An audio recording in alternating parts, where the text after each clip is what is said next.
Saya sudah rajin sholat, saya rajin puasa, saya rajin tahajud, saya banyak berzikir, saya banyak sholawat. Tapi kenapa kehidupan saya tetap susah, tetap sulit? Saya punya banyak masalah. Anda perlu pahami bahwa belum tentu balasan dari amal baik Anda diberikan oleh Allah ketika di dunia. Allah simpan di akhirat. Dan adanya aneka masalah itu sebagai ujian yang harus Anda hadapi sampai mati. Karena setiap orang yang hidup di dunia ini pasti dia akan mengalami aneka ujian tadi, yang menuntut kita untuk sabar dan sabar. Kita tidak sholat dalam rangka agar kita jadi kaya. Kita tidak puasa dengan harapan rezeki kita jadi lancar. Kita tidak tahajud dengan maksud agar seluruh utang kita lunas. Bukan untuk itu. Tapi kita beribadah karena itulah tugas kita sebagai hamba sampai kita mati. Ada di antara hamba yang mereka diuji oleh Allah sampai mati. Dan ujian itu dia hadapi sampai mati. Ada yang disiksa sampai akhirnya dia mati. Artinya apa? Ujian itu tidak hilang sampai dia mati. Kita terus beribadah. Dan kita tidak mengeluhkan ibadah kita. Kenapa tidak segera datang pertolongan Allah? Kenapa masalah terus ada pada diri kita? Sebagaimana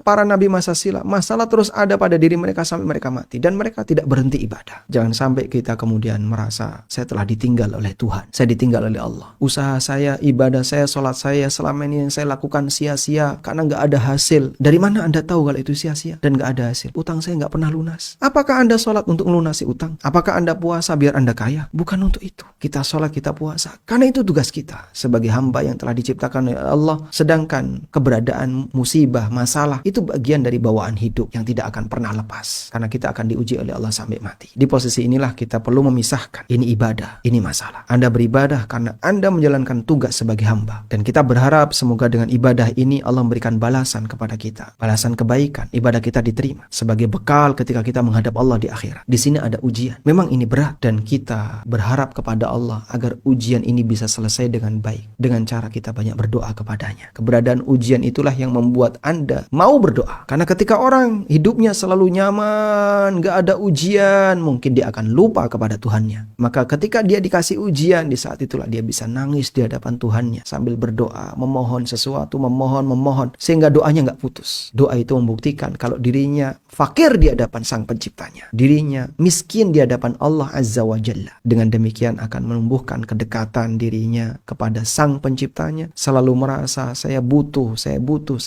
Bagian itu perlu kita pupuk terus. Maka masalah kita adukan kepada Sang Kuasa dalam doa-doa yang kita panjatkan. Sedangkan ibadah kita ikhlaskan. Semoga Sang Kuasa menerimanya. Sehingga nanti bisa kita jadikan sebagai bekal ketika kita menghadapnya besok di yaumil qiyamah. Dan kita berharap semoga kita meninggalkan dunia ini dalam kondisi baik. Dan dalam kondisi kita sudah tidak punya beban. Baik berkaitan dengan urusan agama maupun urusan sesama hamba.